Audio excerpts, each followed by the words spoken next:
नमस्कार दोस्तों, मैं इंद्रजीत। आज हम विज्ञान के बहुत बेहतरीन क्वेश्चन देखने वाले हैं जो कि आपके एग्ज़ाम के दृष्टिकोण से बेहद इम्पोर्टेंट रहेंगे।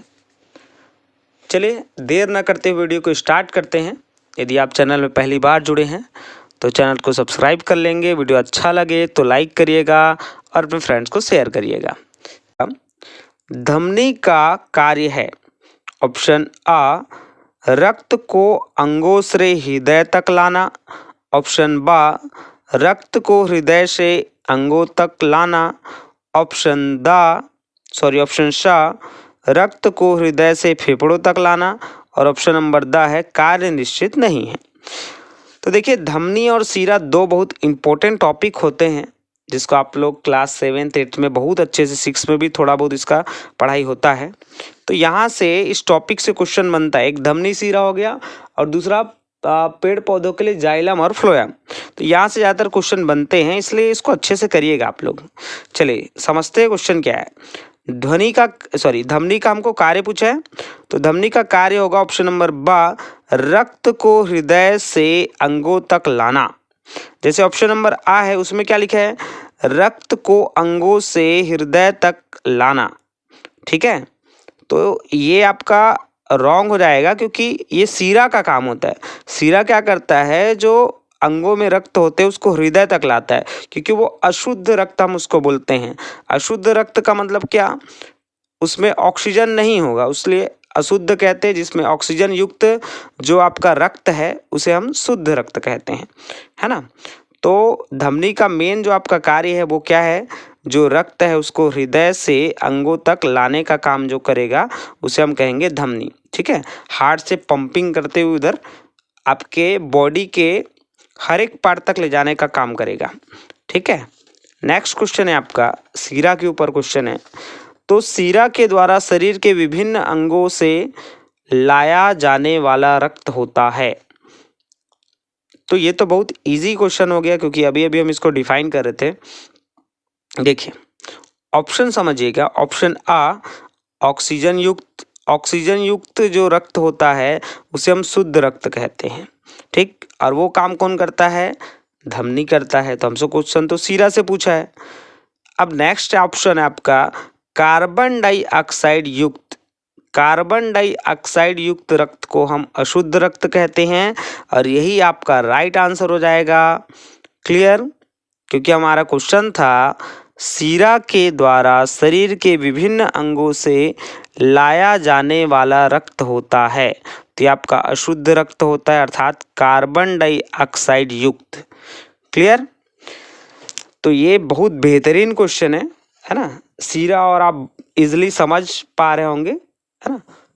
चलिए नेक्स्ट क्वेश्चन है आपका, अपने समान जीवों को पैदा करना कहलाता है। ऑप्शन आ उत्सर्जन, ऑप्शन बा श्वसन, ऑप्शन सा पाचन, ऑप्शन द प्रजनन। तो बहुत इजी आंसर था इसका, ऑप्शन नंबर बा प्रजनन। अपने समान जीवों को पैदा करना प्रजनन कहलाता है। ऑप्शन नंबर आ है आपका उत्सर्जन। तो उत्सर्जन क्या होता है, शरीर से अपशिष्ट पदार्थों का बाहर निकलना, क्या कहलाता है, उत्सर्जन। क्लियर, नेक्स्ट क्वेश्चन, हमारे शरीर में संवेदी अंग का भाग है। ऑप्शन आ उत्सर्जन तंत्र, ऑप्शन बा पाचन तंत्र, ऑप्शन सा तंत्रिका तंत्र, ऑप्शन नंबर द आपका श्वसन तंत्र। देखिए बहुत ही सिंपल क्वेश्चन है ये भी। तो सबसे पहले हम समझते हैं संवेदी अंग। संवेदी अंग हमारे शरीर में 5 हैं, जैसे आप जानते ही होंगे, आँख, नाक, कान, त्वचा, जीभ, ये सभी आपके क्या है, संवेदी अंग है। जिसमें से हमारे शरीर का सबसे बड़ा जो अंग है वो है त्वचा। ठीक है, चलिए अब हमारा क्वेश्चन क्या है, हमारे शरीर में संवेदी अंग का भाग पूछा है, भाग। तो आपका राइट आंसर हो जाएगा ऑप्शन नंबर सा तंत्रिका तंत्र, अर्थात नर्वस सिस्टम। इसी तंत्र के कारण हमें किसी भी चीज का एहसास होता है, फीलिंग जो हमारी आती है। जैसे अगर आपको चींटी काट रही है तो ये आपका तंत्रिका तंत्र ही है जिसके थ्रू आपको पता चल रहा है कि भाई चींटी काट रही है आपको। क्लियर, जिसका ये कमजोर होता है तंत्रिका तंत्र, उसको ज़्यादा चीज़ें पता नहीं चलता है क्या हो रहा है, कांटा चुभ गया पता नहीं चलेगा उसको। ठीक है, चलिए नेक्स्ट। मरुस्थलीय पौधों में पत्तियां कांटों में बदल जाती है, इसके कारण क्या हो सकते हैं? तो चलिए ऑप्शन ढूंढते हैं।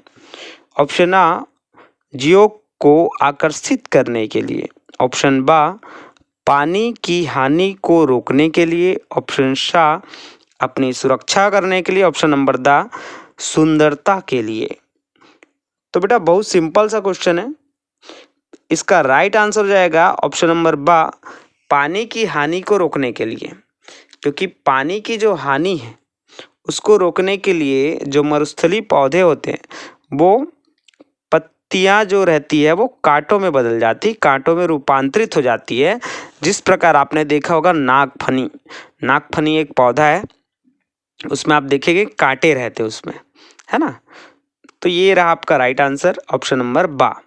फिर नेक्स्ट क्वेश्चन है आपका, पास्कल है ऑप्शन आ दाब का मात्रक, ऑप्शन बा क्षेत्रफल का मात्रक, ऑप्शन सा चाल का मात्रक, ऑप्शन नंबर द आपका बल का मात्रक। देखिए इसके ऑप्शन में मैं डिफाइन कर देता हूँ।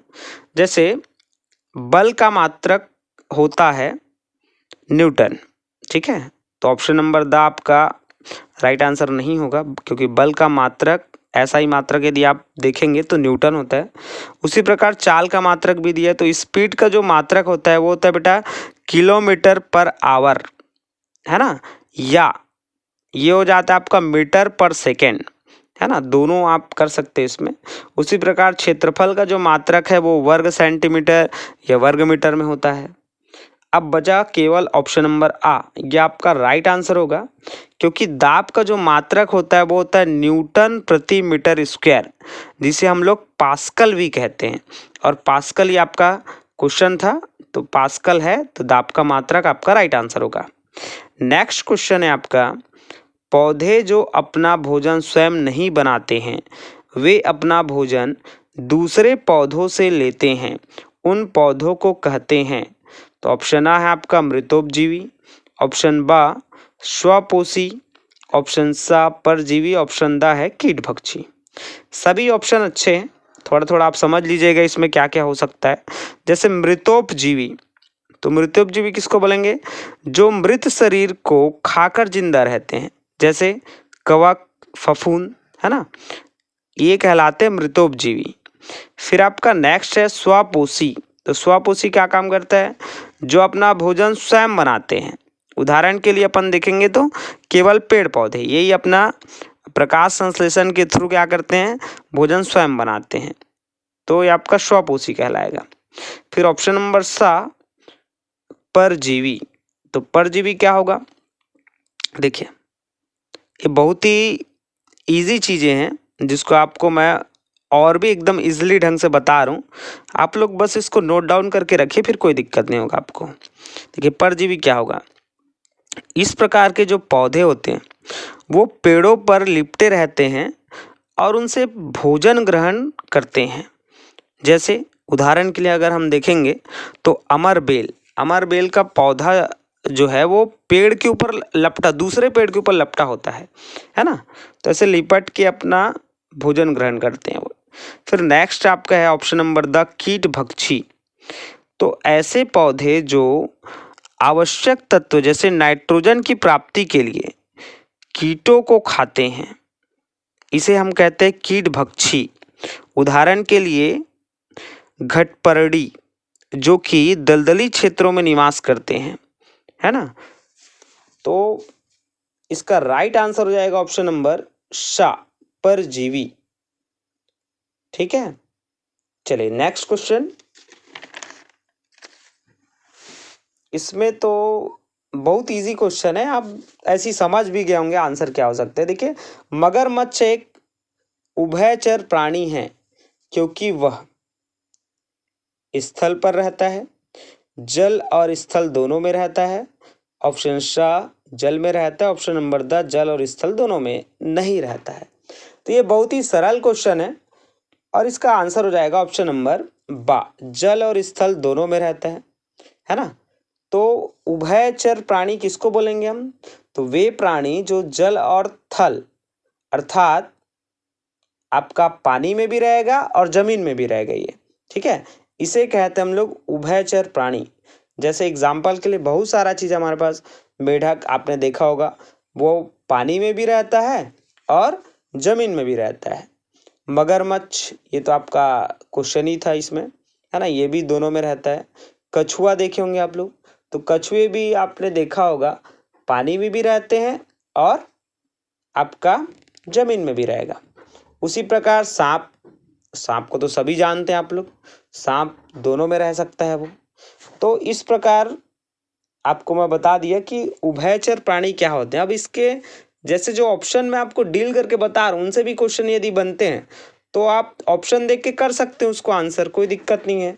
इसमें आप देखिएगा जलचर, है ना, मैं कुछ कुछ आपको डिटेल और बता देता हूँ। उभयचर जैसा होता है उसी प्रकार होता है जलचर। तो जो जल में रहते हैं उसे हम क्या बोलते हैं? जलचर कहते हैं। उसी प्रकार स्थलचर होता है, जो जमीन में रहता है उसको स्थलचर बोलेंगे, और जो आकाश में रहता है उसको कहते हैं हम लोग नभचर। ये आपके लिए बहुत इंपॉर्टेंट रहेगा, आकाश में रहने वाले प्राणी उसको नभचर कहते हैं, ठीक है, नभ अर्थात आकाश।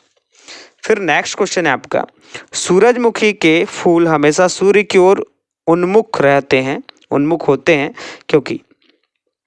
इसका राइट आंसर होगा ऑप्शन नंबर शाह, सूर्य के प्रकाश के प्रति संवेदनशीलता के कारण।